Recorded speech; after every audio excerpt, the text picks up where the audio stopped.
We want to continue our study on how we can be ready for the coming of Christ. క్రీస్తు రాకడ కోసం మనం ఏ విధంగా సిద్ధపడాలి అనేటువంటి అంశాన్ని కొనసాగించుకుంటూ ఉన్నాం.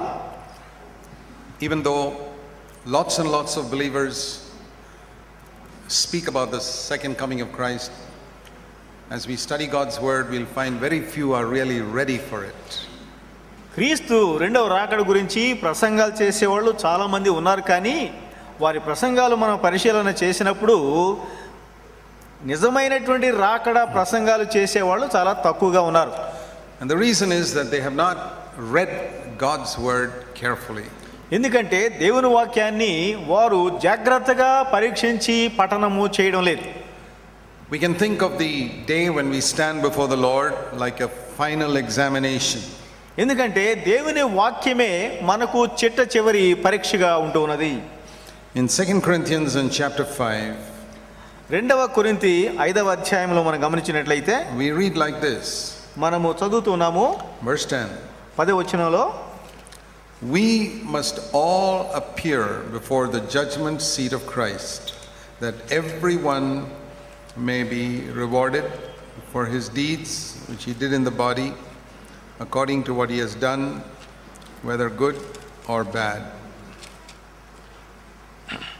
రెండవ కొరింథీ 5వ అధ్యాయము 10వ వచనంలో మనం గమనించినట్లయితే, ఎందుకనగా తాను జరిగించిన క్రియల చొప్పున అవి మంచివైనను సరే చెడ్డవైనను సరే దేహముతో జరిగించిన వాటి ఫలమును ప్రతివాడును పొందినట్లు మనమందరమును క్రీస్తు న్యాయపీఠం ఎదుట ప్రత్యక్షము కావలెను. Paul, who wrote this, includes himself. పౌలు భక్తుడు రాస్తూ ఉంటున్నాడు, రాసి ఆయన సారాంశపరంగా చెప్తూ ఉన్నాడు. He doesn't say you, he says we. ఆయన ఏమంటున్నాడు అంటే మనము అని అంటూ ఉన్నాడు. So he includes himself. He also has to stand at the judgment seat of Christ. ఎందుకంటే ఆయన కూడాను న్యాయపీఠము ఎదురుగా నిలబడవలసి ఉంటూ ఉన్నది. The Bible speaks about two judgment seats. ఇక్కడ బైబిల్ రెండు న్యాయపీఠాల గురించి ప్రస్తావిస్తూ ఉంది. One is the judgment seat of Christ, where only believers will stand to be judged for their works. విశ్వాసులు మాత్రమే తమకున్నటువంటి ఆ క్రియలను బట్టి తీర్పు తీర్చబడతారు. వారికి ఒక న్యాయపీఠము. And the other is called the great white throne judgment of God the Father. రెండవది ఏమిటంటే ధవళ సింహాసనము ముందర అందరికీ కూడాను ఒక న్యాయపీఠం. That we read in Revelation chapter 20. ప్రకటన గ్రంథము 20వ అధ్యాయంలో అది మనకు కనబడుతుంది. All unbelievers stand and they are also judged for their works. అక్కడ కూడాను అవిశ్వాసులతో పాటు విశ్వాసులు కూడా నిలబడుతున్నారు, వారి వారి యొక్క క్రియలను బట్టి ప్రతిఫలం పొందడానికి. Now many people don't realize that when Christ comes again, we're going to be judged. క్రీస్తు వచ్చినప్పుడు విశ్వాసులమైనటువంటి మనకు కూడాను తీర్పు ఉంటుంది అనేటువంటి సత్యాన్ని చాలా మంది తెలుసుకోలేకపోతున్నారు. A lot of people think, oh, we're not going to be judged. చాలా మంది అనుకుంటారు మాకు తీర్పు ఉండదండి అనుకున్నారు విశ్వాసులు. If you're a believer, you're not going to be punished, but you're going to be judged. అయితే మీకు శిక్ష ఉండకపోవచ్చేమో, కానీ మీ యొక్క క్రియలను బట్టి తీర్పు ఉంటుంది. And what are we going to be judged for? ఈ యొక్క తీర్పులు దేనికోసం? For the things, it says here, that we did in this body. ఈ శరీరంలో మనము చేసినటువంటి క్రియలను బట్టి, whether it's good or bad. అది మంచివా చెడ్డవా అనే దానికి సంబంధించి. Every day we are doing things with our body. Every day we do things with our body. ప్రతిరోజు కూడాను శరీరంలో మనము ఏదో ఒక ప్రక్రియ చేస్తూ ఉంటాం. And many times we forget about it. అనేక సార్లు దానికి సంబంధించి మనము మర్చిపోతూ ఉంటాం. We do wrong things and we don't confess it, we don't acknowledge them. మనము చాలా సార్లు వాటిని గుర్తించము, గుర్తించినా కూడాను క్షమాపణ పొందము. And unconsciously we have been deceived by Satan.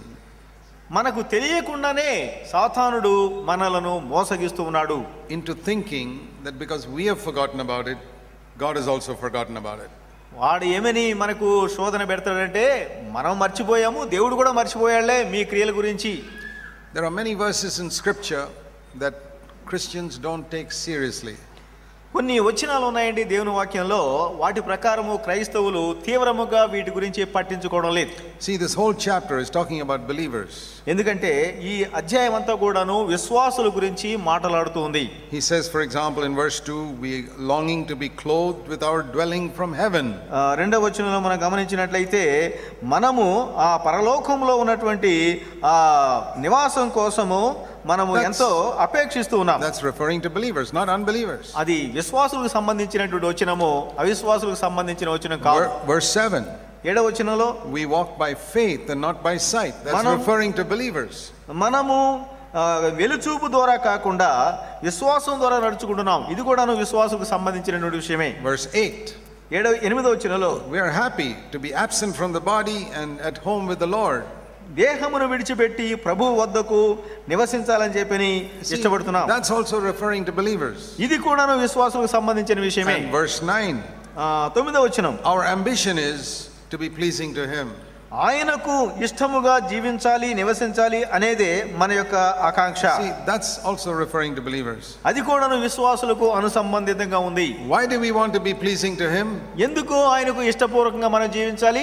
Because verse 10, one day we have to stand before him. ఎందుకంటే ఒక రోజున మనము ఆయన ముందర నిలబడవలసి ఉంది. And everything we did in our body is going to be tested. మనము శరీరములో చేసినటువంటి ప్రతి క్రియను బట్టి ఆనాడు ఆయన పరీక్షించబోతున్నాడు.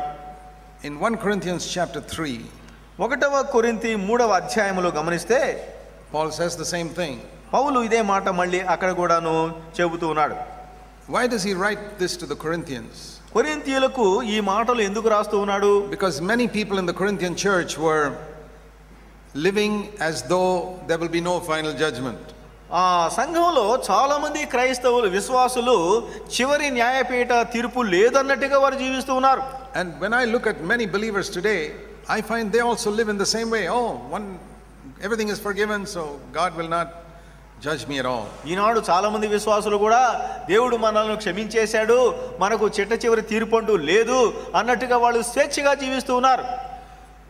And what is God going to judge in the final day? అయితే మరి ఆ న్యాయ తీర్పు దినమున ఆయన ఏమి మనకు న్యాయం చేయబోతున్నాడు? See, Paul speaks most about judgment to the church in Corinth. ఇక్కడ తీర్పు అన్నప్పుడు ఆ కొరింథులో ఉన్నటువంటి సంఘానికి రాబోతున్నటువంటి విశ్వాసులకు తీర్పు. Because they were the one church that was so careless about their Christian life. ఎందుచేతనంటే ఆ సంఘంలో ఉన్నటువంటి విశ్వాసులు చాలా మట్టుకు తమ యొక్క క్రైస్తవ విశ్వాసాన్ని నిర్లక్ష్యం చేస్తున్నారు. He had to kept on telling them, don't think because you're believers you will not be judged by God. విశ్వాసులం కాబట్టి మాకు తీర్పు ఉండదు అన్నట్టుగా మీరు ప్రవర్తించవద్దని పౌలు వారికి హెచ్చరిక చేస్తున్నాడు. We saw that verse. Everything we do in our body is going to be judged. మన శరీరంలో మనం చేసే ప్రతి కార్యాన్ని బట్టి మనకు తీర్పు ఉంటుంది. And in 1 Corinthians 3 he says that too.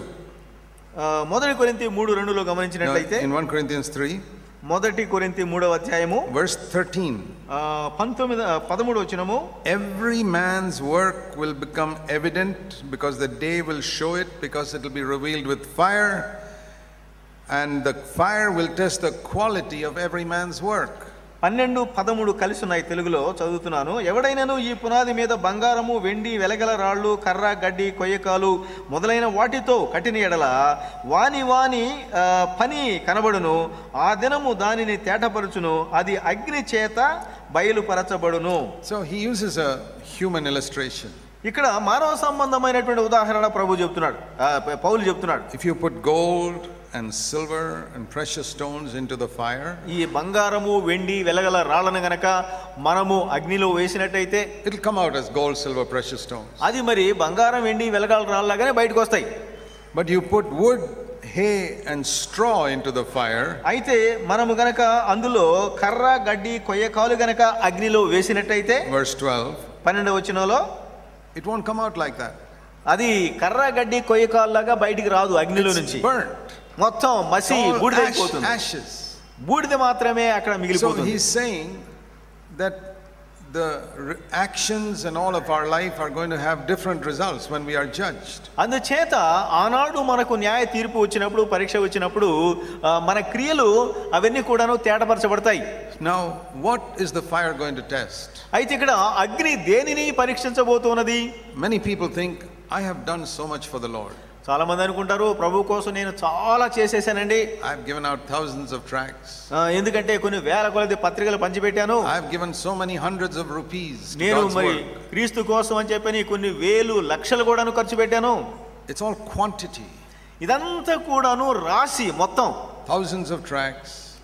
ఎంతో కొన్ని వేల కొలది పత్రికలు, hundreds of rupees, తర్వాత వేల కొలది రూపాయలు, hundreds of meetings I've gone to. తర్వాత ఎన్నో కొన్ని వందల కొలది సభలకు హాజరయ్యాను. Everything is tested by quantity.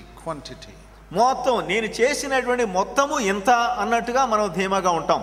But you can take a whole large quantity of wood and put it in the fire, it's all burnt up. అయితే ఇప్పుడు పెద్ద కట్టెల కుప్ప ఒకటి తీసుకుని వెళ్ళి అగ్నిలో వేసామనుకోండి, బూడిద తప్ప ఏం మిగలదు. It says here the fire will test the quality of each man's work. మన గుణాత్మకమైనటువంటి కార్యాలు ఏమిటో అగ్ని మాత్రమే పరీక్షిస్తుందని ఇక్కడ చెప్తున్నాడు. And if his work remains, he gets a reward. నీవు చేసినటువంటి పని గనక నిలిచి ఉంటే నీకు బహుమానం. If his work is burnt up, he will suffer loss. Verse 15. నువ్వు చేసినటువంటి సేవ గనక అది బూడిదైపోయిందంటే నీకు ఏమీ మిగలదు బహుమానం. But you may be saved. అయితే నీ మట్టుకు నీవు రక్షణ పొందవచ్చునేమో. But all your life's work will be burned. అయితే జీవిత కాలంలో నువ్వు చేసినటువంటి కార్యం అంతా కూడా మసైపోతుంది. Now you know there are two types of believers according to this passage. ఈ వచనం ప్రకారముగా రెండు రకాల విశ్వాసులు మనకు కనబడుతున్నారు. One whose quality of life is good, it remains for eternity. ఒక వ్యక్తి విశ్వాస జీవితము గుణాత్మకంగా ఉంటుంది, శాశ్వతమైన ప్రాతిపదికన. The other whose quality of life as a believer was so bad, it's burnt up for eternity. రెండవది విశ్వాసం ఏమిటంటే తను ఏదో చేసినట్టుగా మొత్తంగా కనబడుతుంది కానీ పని అంతా కూడాను మసైపోతుంది, అతనికి మిగలదు. And that depends on your attitude to the Lord now. అందుచేత ప్రస్తుతము ప్రభువు పట్ల నీ హృదయంలో నువ్వు కలిగి ఉన్న వైఖరి దాన్ని తేల్చుతుంది. I found that broadly speaking we can divide believers into two categories. విశాల దృక్పథంలో మనం మాట్లాడాలంటే విశ్వాసులను రెండు వర్గాలుగా వర్గీకరించవచ్చు. And we can use these two words to distinguish them: maximum and minimum. విస్తృతము ఉన్నది, అదే సమయంలో కనీసము ఉన్నది. Some believers are like this. కొంతమంది విశ్వాసులు ఎలా ఉన్నారు? What is the minimum I have to do to go to heaven? పరలోకానికి వెళ్ళాలంటే నేను చేయవలసినటువంటి కనీస ధర్మము. What is the minimum I have to do for the Lord in order to be accepted? దేవుని దృష్టిలో అంగీకృతంగా ఉండాలంటే నేను చేయవలసినటువంటి కనీస ధర్మం ఏమిటి? And then there's another type of believer, మరొక రకమైనటువంటి విశ్వాసులు, whose attitude is, what is the maximum I can do for God in this one earthly life? విస్తృత స్థాయిలో, ఉన్నత స్థాయిలో నేను ఏమి చేయగలుగుతాను? Because the Lord has done so much for me. ఎందుకంటే ప్రభు నా కోసం ఎంతో చేశాడండి. They're not doing it for reward, they're doing it because they are so grateful for ఇక్కడ బహుమానం కోసం వాళ్ళు చేయడం లేదు కానీ ప్రభు పట్ల ఉన్నటువంటి కృతజ్ఞతతో వారు అధిక ప్రయాస. If you're born again, నువ్వు తిరిగి జన్మించినట్లయితే, I want to say to you, every one of you falls into one of these categories. మీలో ప్రతి ఒక్కరు కూడాను ఈ రెండు వర్గాల్లో ఒక వర్గానికి చెంది ఉన్నారు. And you alone know which category you are. కనుక ఏ వర్గానికి నువ్వు చెంది ఉన్నావో నీకే తెలుసు. If you're always, your mind thinks, well, I've done the minimum, I'm saved. కనుక నేను ఏదో కనీస ధర్మం చేశాను కాబట్టి నేను రక్షణ పొందాను, I'll get to heaven. నేను పరలోకానికి వెళ్తాను. What do you want the Lord to say to you when you see him face to face? ప్రభువైన యేసు వారిని ముఖాముఖిగా నువ్వు చూసినప్పుడు ఆయన నీకు ఏం చేయాలని కోరుతున్నావు? When you see the nail prints in his hands, ఆయన చేతిలో మరి మేకులో గాయాలు, and you see in that day how much he loved you and suffered for you. ఆయన నిన్ను ఎంత ప్రేమించాడో, ఎంత బాధ అనుభవించాడో ఆ చేతులు చూపెడతాయి. And then you look at your own life, the way you lived in response to that. ఆ విధముగా ఆ ప్రేమకు అనుగుణంగా కృతజ్ఞతగా నీవు ఏ విధంగా జీవించావో. What do you want the Lord to say to you? ప్రభు నీతో ఏం చెప్పాలని చెప్పి నువ్వు ఆశిస్తూ ఉన్నావు? We know that to some people the Lord will say, well done, good and faithful servant. బలా నమ్మకమైన మంచి దాసుడా అని నీ గురించి చెప్పాలని నువ్వు ఆశిస్తున్నావు. Do you have a desire to hear that? ఆ మాటలు వినాలనేటువంటి ఆశ నీలో ఉన్నదా? Right now, if Jesus were to come right now, ఒకవేళ ఇదే క్షణంలో ప్రభువైన యేసు వారు వస్తే, and he examines your life, ఆయన నీ జీవితాన్ని పరీక్షిస్తే, and everything you did in your body is examined, నీ యొక్క శరీరంలో నువ్వు చేసిన ప్రతి కార్యము కూడా పరీక్షించబడుతుంది. ప్రతిదీ కూడానండి, your thoughts, నీ ఆలోచనలు, your motives, నీ యొక్క ఉద్దేశాలు, your private life, నీ యొక్క వ్యక్తిగత జీవితం, your attitude to money, how you handled it. డబ్బు విషయంలో నీ వైఖరి ఎలా ఖర్చు పెడుతున్నావు. What will the Lord say to you? ప్రభువు నీ గురించి ఏం చెబుతాడు? Well done, good and faithful servant. బలా నమ్మకమైన మంచి దాసుడా. I know that is the greatest longing of my heart. అది అటువంటి గొప్ప కోరిక నా లోపల ఉన్నది. ఆయన నా గురించి చెప్పాలి. The greatest longing. ఎందుకంటే ఆయన ఆ గొప్ప ఆకాంక్ష. It's not number 2 or 3. అది 1, 2, 3 కాదండి, ప్రప్రథమమైనటువంటి ఆశ. God is my witness. దేవుడే నాకు సాక్షి. My greatest longing is I want to hear that from Jesus one day. ప్రభు యేసు నోటి నుండి ఆ మాటలు వినాలనేటువంటి ఆశ నాకున్నది. I don't want any crown on my head and I don't want any mansion in heaven. పరలోకంలో నాకు భవనం అక్కర్లేదండి, కిరీటం కూడా అక్కర్లేదు. But I want to hear these words from the అయితే ఈ Lord. మాట What are you looking for? మరి దేనికోసం నువ్వు కనిపెడుతున్నావు? You realize how much Jesus did for you. యేసయ్య నీ కోసం ఎంత చేశాడో నువ్వు That గుర్తెరిగితే will be your greatest longing. That will be your greatest longing. అది నీకు ఎంతగానో కోరికగా ఉంటుంది. That's been my longing for nearly 50 years of my life. నా జీవితంలో, సేవా జీవితంలో 50 సంవత్సరాలుగా అదే ఆకాంక్ష నేను కలిగి ఉన్నాను. And I'm a very happy man. నేను ఎంతో సంతోషంగా ఉన్నాను. Because that's, driven my life. ఎందుకంటే ఆ యొక్క కోరికే నన్ను నడిపించింది. I'm not doing things in order to be saved. ఎందుకంటే రక్షణ పొందడం కోసం నేను కార్యాలు చేయడం లేదు. I was saved 49 years ago. 49 సంవత్సరాల క్రితం నేను రక్షణ పొంది ఉన్నాను. That I was sure. నాకు అది నిశ్చయము. I'm serving because I want to say thank you Jesus for dying for me on the cross. యేసయ్యా నాకు సిలువలో మరణించావు, నీకు వందనాలు అనేటువంటి కృతజ్ఞత భావంతో నేను చేస్తున్నాను. But he's done so much for me. నా కోసం ఆయన ఎంతో చేశాడు. That I want to hear him say well done good and faithful servant. బలా నమ్మకమైన మంచి సేవకుడా, దాసుడా అనేటువంటి మాట వినాలని ఆశగా ఉంది. But I know to a lot of believers what the Lord will say. అందుచే చాలా మంది విశ్వాసుల విషయంలో ప్రభు ఏం చెప్తాడో నాకు తెలుసు. He'll say so you made it here finally somehow. మొత్తానికి వచ్చావా పరలోకానికి, సంతోషం. You reached. I never thought you'd make it, but you made it.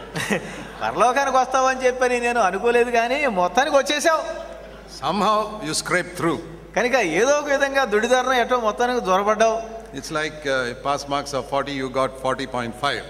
కనుక మరి 40, 45 సగటు మార్కులు కొట్టేశావు. Is that what you want? ఆ మాట చాలంటారా? And remember, you're going to live with those marks for all eternity. అయితే ఇప్పుడు గమనించండి, ఆ యొక్క మార్కులు లేకుండానే నీవు శాశ్వతంగా పరలోకంలో జీవించవచ్చు. You can't change your marks after you die.